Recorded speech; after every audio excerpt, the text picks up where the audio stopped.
You guys made it clear. There's been thousands of you guys asking in my YouTube comments, on my stream, in my Discord, what are your graphic settings? What settings do you use? What are your post effects? I heard you guys. I just want to take the time to make you guys the best settings video that you'll ever find for Escape from Tarkov. Who am I? Why the fuck should you watch this video? My name is TookMcPink. I was an FPS professional player. I have around 9,000 hours in Tarkov, a 15 KD. I'm a Kappa gamer. I got to the top 100 in Arena when it was relevant with the highest KD, and part of that was utilizing all the tips and tricks that are going to be in this settings video. You can do yourself a disservice, skip through this video, play it in 2x speed and copy my settings. However, I'm playing on a 4090 and a 7950X 3D, and you're going to have a bad time if you do that. Instead, I'm going to give you guys the most ideal settings for your computer, your setup. And if you guys appreciate that, just make sure to smash the dislike button and tell me to commit toast to bath in the comments down below.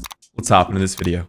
Alright, starting off right away with the trade secrets, the first thing you're going to do is download timer resolution. This program is basically going to make your CPU refresh faster. It's going to give you better ping and slightly better FPS. It's not going to be a night and day difference. If you just download this, it's not going to be a radical change to your gameplay. This is going to be one thing you can do out of a plethora of things I'm going to give you that's going to make your game run smoother and give you an in-game advantage. And you can actually utilize this program for all of your games. So download timer resolution. It'll be linked in the description down below, and then set the current resolution to the maximum amount, so 0.5 millisecond. All right, the next thing you want to go ahead and do is go to your Windows and look for a mouse.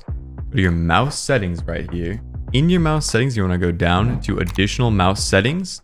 You're going to pull this up. You're going to go to pointer options, and you're going to make sure enhanced pointer precision is turned off. You'd ideally want to make sure you have this right on the middle knob as well. What is enhanced pointer precision? This used to be called mouse acceleration. So basically, imagine you were to move your mouse 5 inches to the right, but you did it extremely slowly.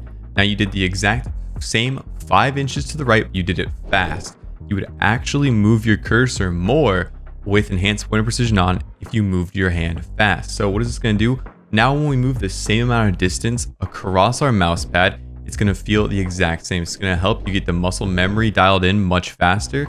You can build up muscle memory to an extent with this, but it's damn near impossible to hit high rating in FPS games or things like MOBAs, RTSs. You need to make sure you have this off. The next thing we're going to talk about is mouse DPI. If you know a lot about FPS gaming, you might know a little bit about sensor latency, higher DPI, why people are moving to higher DPI overall. But the thing I want to tell you guys about DPI right now is that what a lot of you guys don't know is FPS professionals actually change their DPI depending on what game they want to get good at. So there's a ton of data to support this, but for example, people that run 400 DPI are going to feel much more comfortable on a game like Counter-Strike. 800 DPI is going to feel better for something like Apex Legends, and 1600 DPI could feel something good like Overwatch, where you're moving significantly more. And that's really all it comes down to, is how much you need to move your mouse. Now, you don't really need to know much about sensitivity and DPI to realize that if you have, let's say, 1 sensitivity in game and you have 800 DPI, if you go to 0.5 sensitivity in game and then go to 1600 DPI, you're effectively going to have the same sensitivity in game. And that is 100% true. So why do FPS professionals still change their DPI to get the same in-game sensitivity? And the reason for that is you spend a lot of time on your computer navigating through Windows, and you're actually building up muscle memory while you're navigating around in Windows. So if you're using 1600 DPI on your Windows, you're actually going to start building the muscle memory of moving your fingertips, doing like finite adjustments to barely move the mouse.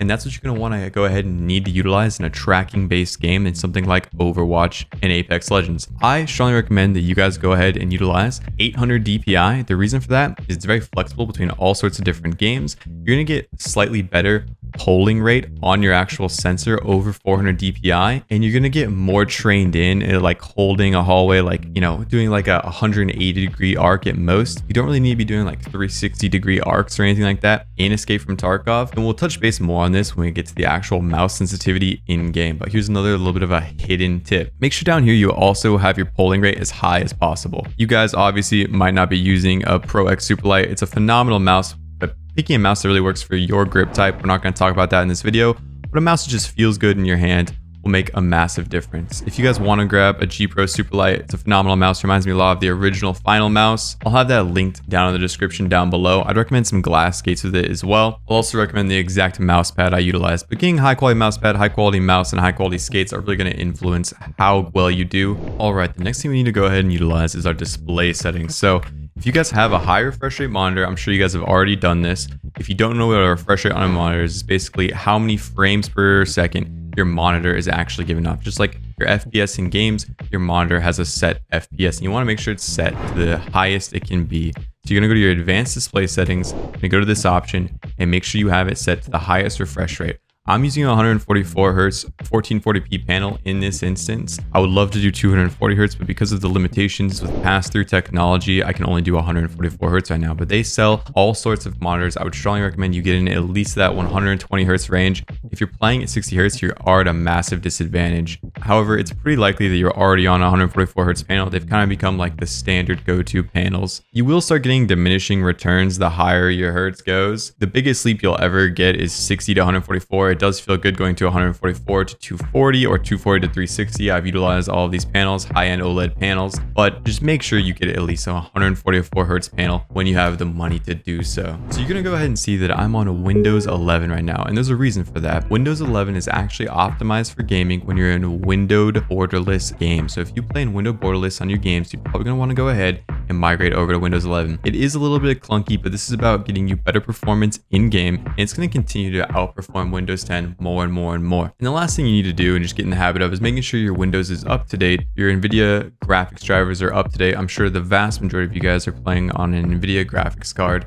If you're using something like a high-end AMD CPU, like maybe a 3D chip or something, you should look into that chip in Project Lassa while playing Escape from Tarkov. That's only going to be like a niche subset of you guys, so we're not going to cover it in this video. We're also not going to cover things like going through your NVIDIA control panel and changing things one by one, or your power manager one by one. If you see any video doing that, the only reason they're showing you that is because they want to make the video longer so they get more ad revenue, because they think you're a fucking moron that doesn't know what you're doing. I value you guys' time, so we're going to continue the video without all the bullshit. If you appreciate that, maybe you could leave this video a like, a comment, share it with a friend. I would greatly appreciate that. The next thing we need to do is go ahead and navigate over to the launcher. So before we get in the game, we need to change a few settings in the actual launcher that are going to give us better performance in game. So we want to set it up so when I close the launcher window, we exit the launcher, and when I launch the game, exit the launcher completely. All right, it's just going to go ahead and stop your computer from being bogged down from the launcher. After that, navigate back over here, click game settings, open up your logs file. So this keeps all of your logs in the game. They are not important whatsoever, and I'm going to go ahead and just delete all of them right now. Maybe just empty these out once a month, once a week, whenever you really remember to, and that'll help your Tarkov from being bogged down, help with the slow loading times. All right, now we're in game, and before we get into settings, I just want to quickly explain the ethos of these settings. So what are we looking for? We're looking to have as good of performance as we can while being able to easily attain enemies, spot them in foliage and shadows, etc., all without damaging the visual fidelity of the game too much. However, that is the priority. So performance, the spotting of enemies, and then visual fidelity. This isn't going to be a guide on like 4x3 stretch resing and how to make your game look like Minecraft. I've given you guys great actionable tips. You should be able to play this game with the tips I've given you already at a good frame rate. If you're playing on a super low frame rate, you're probably at too high of a resolution, or you need a computer upgrade, unfortunately. All right, the first thing I want you guys to turn off is only use physical cores. Think about it like this. AMD and Intel are massive publicly traded companies. A lot of their business model is around CPUs. They know when they need to be utilizing physical cores or not. That is their entire business model. Battlestate Games' business model is about making a video game, all right? So trust that AMD and Intel are utilizing their CPUs to the best they can be. The only time you'd want to really utilize something like this is if you had like that 3D chip that I mentioned before we got here, and you'd be using Project Lasso otherwise. So just make sure you have this disabled. After that, you're gonna go to your automatic RAM cleaner. So turn this on if you're at 16 gigabytes of RAM. If you're above that, then make sure you have it off. Go ahead, it's just a great habit to close your game after every 2-3 hours. If you're changing map a lot, it can be better to turn it off, restart it more often than that. If you're at 16 gigabytes of RAM, this can be nice to have on. Just keep in mind, you need to be in an escape window. You can easily just go ahead and turn this setting on, tap escape, and it's going to clear out your memory in RAID, which is going to give you almost the same effect as restarting your game. All right, the next thing we need to talk about that's actually extremely important is your field of view. So the field of view is important in this game because the lower your field of view is, the less vignetting and eye relief you're going to have on the scope. So that's that black ring around the scope. So you can get less of that, and you're actually going to get less visual recoil on your weapon. So the optic is going to kick less. It's going to be easier to keep shots on target. However, we want to widen it a little bit so we can still see the periphery around us. When you're playing the standard game, 59 is great. However, when you're playing something like Arena and you need to be very precise with your movement and running from cover to cover, something higher like 69 to 70 can feel great. And the reason for 59 is it has a hidden benefit, and that hidden benefit is you'll have a 90 horizontal field of view. Tarkov uses VDEG if you guys are familiar with different field of views in different games, but 90 horizontal field of view is pretty standard across most FPS games, and it's going to feel just very at home. So you're going to be, once again, lowering that eye relief on optics, lowering your visual recoil. You're going to be able to spot targets from further away. Targets are going to be bigger on your screen, and it's just going to feel much more natural to you. I used to be a 75 field of view gamer, and like I said, it's really nice to monitor your moving. However, if you want the most advantage, 59 will be in your interest. Go ahead and turn head bobbing off. You'll leave it at 0.2. That's as low as you can get it. Head bobbing simply just gets in your way. I don't really need to say a whole lot about this. I'm sure you guys understand that. And we want to make sure we have preload hideout turned off. In these settings, you can make sure you have your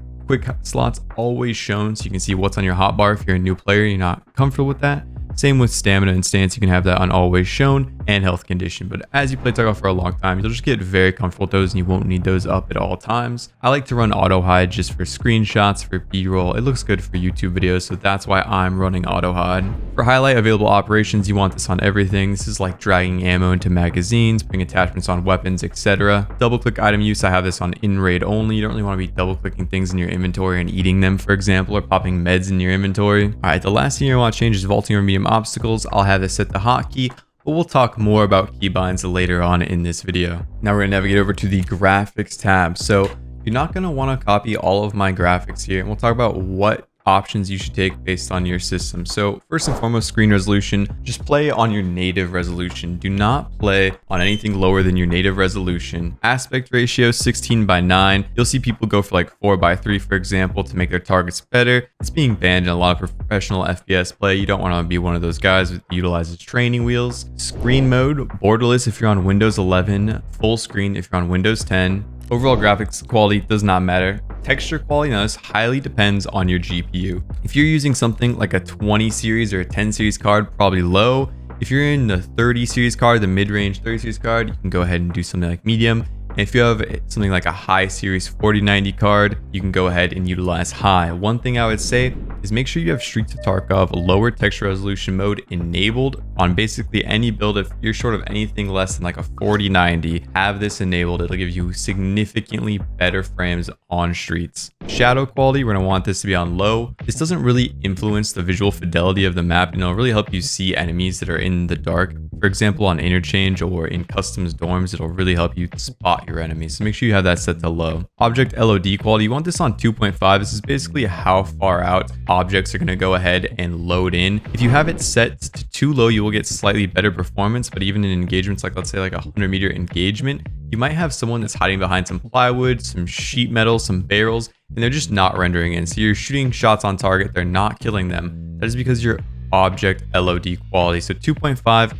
you'll really never run into any issues unless you're like Chris Kyle on top of a mountain trying to snipe someone 300 meters away. This will give you like the best bang for your buck. But if you're on a low end system, you can't put this down up to 2. Overall visibility, I like to do 2000. If you're on a lower end system, you can do 1500. This is like the background of the map. For anti-aliasing, you're gonna go with TAA high. If you're on a high end PC, if you're on a mid to low end PC, then I would go for FXAA. What this is gonna help you do is gonna help smooth out the image and stop your eyes from pulling to false movement. So this is like things like leaves, like a bush blowing in front of you, your eye catches it, it's super sharp and it thinks it's a human movement, and the human eye is set up to look for movement in the world as well as see silhouettes of humans in the world. So having this set to TAA high or FXAA is going to help you spot enemies much faster. Alright, for NVIDIA DLSS, FSR, resampling, FSR 2.2, you just want all of these off. So basically these are just upscalers with your GPUs. They're just not working correctly at the time of recording this, and I just don't want you guys to run into just a ton of issues if you have these on. Just keep these off. For HBAO, this is going to kind of be like your shadows to an extent. I keep mine on high because it's more of like the visual fidelity of the world. However, based on your system system, most of you guys are want to actually go with maximum performance here. For SSR, I keep mine on ultra. This is like the water shimmering in the world, etc. I keep mine on ultra. If you're on a lower end system, you might want to go with low. If you're on a medium system, you might want to go with like medium or high. But this is once again just like the visual fidelity of the world. With anisotropic filtering, I may have absolutely botched that. We're just gonna keep this on per texture. NVIDIA reflex low latency on plus boost. Increase the pull rate of your mouse to an extent. It's kind of how I could describe it. Just gonna help with latency, really. That's all it comes down to. For sharpness, we want this on 0.9. It's a great place to start, but it's really based on your own vision. So start with this. You want the object to be sharp enough that when you see movement, you can quickly assess it, but you don't want it to be so sharp that things like bushes sometimes have a hard time distinguishing between that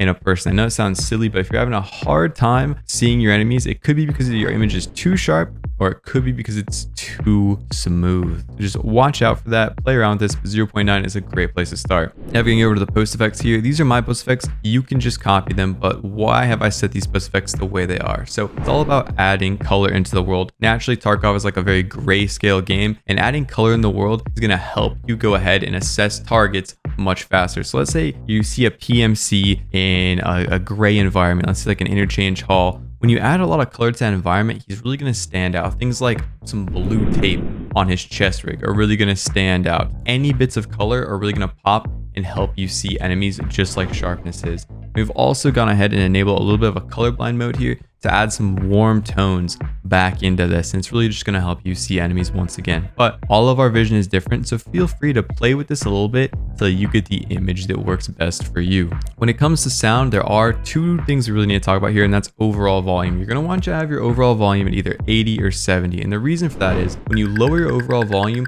it's going to dramatically reduce ambient noises. So think about like wind, like rain. When you have it on 100, it is so loud. When you take it to 80 or 70, only going down 20 or 30% on the notches, but it's going to lower those ambient noises by around 50 to 70% while not affecting things like gunshots or footsteps, right? It's going to help you have a better idea about what's actually going around in your environment that you need to know about, like player scavs coming your way, players coming your way, giving you the information you need to hear with your sound. Now, talking about sound, we need to talk about binaural audio. So basically all this comes down to for me is consistency. With binaural audio turned off, it's much more consistent, but binaural audio can give advantages in certain circumstances. So let me explain.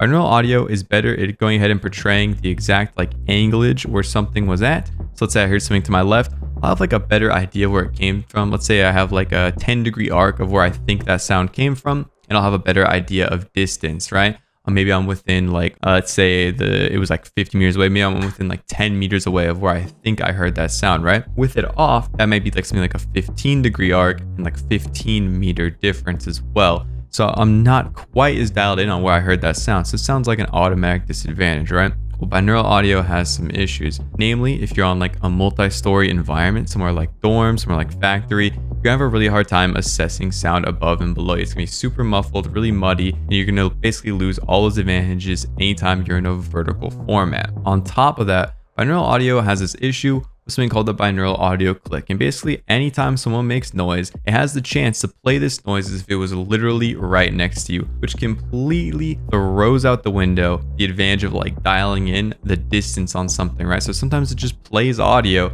at full volume as if it was right next to you, even if it's all the way at the end of your audio range, right? And that can really throw you off and get you killed. So when it comes down to consistency, I just like to keep my binaural audio off so my audio is very consistent and predictable. All right, I'm going to show you guys my controls. The first thing I've gone ahead and adjusted is lean right and lean left. I've put these on my mouse side buttons. This way I have better movement when I'm leaning around corners. I don't have to worry about trying to press that extra key while I'm controlling my character. This feels so good once you guys get used to it. The next thing I've changed is switch between sights. I have this on mouse wheel down. So when I press that scroll wheel down, not roll it down, but press it down, I'm gonna go between, let's say I have, a standard scope and I have an optic above that, like a red dot above that, we're gonna swap optics. Or if I have like a canted optic. Change scope magnification. We have this on mouse scroll wheel down, so it's easy to access. When I'm using like a 1x6 scope, a 1x4 scope, I can quickly go between my zooms while shooting at targets, and it doesn't influence my aim whatsoever. Free look, I have this set to left alt. This is the move once you get used to it, in my opinion, but this one's more of like personal preference. It doesn't have to be left alt. It's just what I chose to utilize. For check time, we're gonna go ahead and unbind this and just set check time and exits to O and press. Before it was double tap, now it's just much easier. For toggle tactic device, we leave it on T. For switch tactic device, we're actually gonna go ahead and use left control and mouse scroll wheel down. And then for our next and previous, because we bound our scroll, we'll actually want to do left shift down. For next, we do mouse scroll up with left shift. And for previous, we do left shift and mouse scroll down. Now this seems like a weird keybind, but this is going to enable you to actually like target swap between your magazines while sprinting, as well as target heal while sprinting, and choose which limbs you want to heal while still having the most mobility possible. So that's where that comes in crazy. For prepare a grenade, I've actually set this to double click, and that's because I use a Wooting keyboard. It has very high actuation points, and occasionally I bumped G and accidentally pulled out a grenade in a bad situation. To double click is nice, and that way you're not having that issue. For reload weapon, we want to make sure we have this on release so it works with that sprint tech that I was telling you before. If you have it on press, it will not work. For emergency weapon reload, we do double click. On drop backpack, we want to change this to Z and then press. We don't want it on double. For next magazine, we're gonna have mouse scroll up and R. For previous magazine, we're gonna do mouse scroll down and R. For check ammo, I like to use the left control and M. Kind of a weird keybind, but you'll get used to it very fast. For switch fire mode, I actually keep this on double click, and then I set fire mode to full auto on just B press. That way you can always just tap it. It's always in full auto. If you're already in full auto, it won't change anything. For check chamber and fix malfunction, we like to keep this on L double click. And you know, make sure you have inspect weapon just on L press. For next walk pose, we actually use C. This is our modifier, and then mouse scroll up and mouse scroll down. And something I should talk about with these keybind adjustments is you're not gonna be able to dial in the exact speed your character's moving in. You're either gonna be tapping caps lock and walking at a complete creep, or walking at full speed. And those are really the only speeds you should be utilizing in Escape from Tarkov. So we have a walk on caps here. We're gonna go ahead and unbind, unload chamber, detach magazine, overhead blind fire, right side blind fire, sidestep right, and sidestep left. We just don't want to have these bound at all. We don't want to fumble these on accident. Like I mentioned earlier, we have inspect weapon on L and press. So if you get a jam, you tap L, and you double tap L afterwards to unjam it. For jump, you want to have this set to release if you utilize the vault on space. I keep my melee weapon on backspace because there are times you want to pull out a melee weapon and then like instantly reload a magazine without the weapon in your hand. So that's why I have that there. I mostly use that in arena. You're going to want to unbind your sidearm and then just set it to sidearm quick swap on press. That way it just pulls it out faster. For scope elevation, I just go with the standard page up, page down. Zeroing in this game is kind of messed up as an added bonus. The weapon is zeroed to 1 caliber, not the optic. And so if you go to something like a 993 that has a much higher velocity than something like BCP, your zeroing is not going to really work correctly. So just keep that in mind. Also, things like the mill dots on the optics don't work correctly.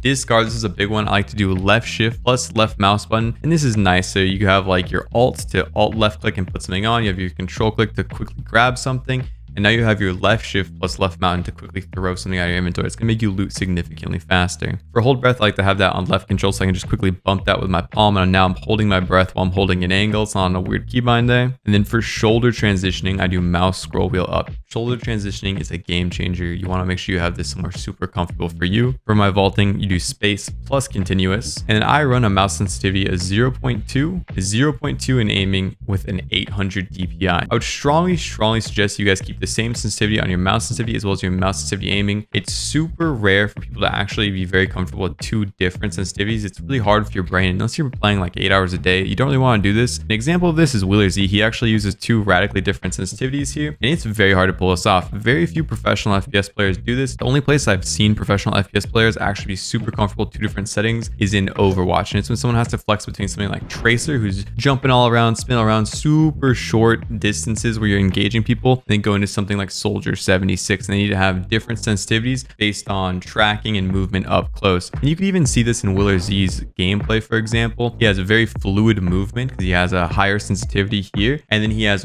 very good tracking, but he also runs into a little bit of an issue where he's not necessarily dialed in perfectly in like the medium to short range because of the 2 differing sensitivities here. Although it seems super silly, one thing you can actually do is come to your shooting range or go into an offline range and try out a plethora plethora of different sensitivities and find one that suits you if this is your first FPS title. If not, I'm gonna actually show you guys now how to transition your aim from other games into Escape from Tarkov and any other title that you want. All right, we're gonna navigate over to mouse-sensitivity.com and we're gonna go down here, we're gonna go to advanced, and we're gonna have a few different options here. So this is your hipfire look. This is no different than if you were to go ahead and measure your inches per 360 from your favorite game and then go ahead and dial that in to other games like the old-fashioned way. This will just make it a little bit easier, and it's good to utilize something like your 360 distance for going ahead and navigating movement in a game. So it'll feel the exact same turning your character around, given that it's in the same like field of view engine like VDEG or HDEG. It'll still feel very similar if it's on a different field of view engine, but that's not super important.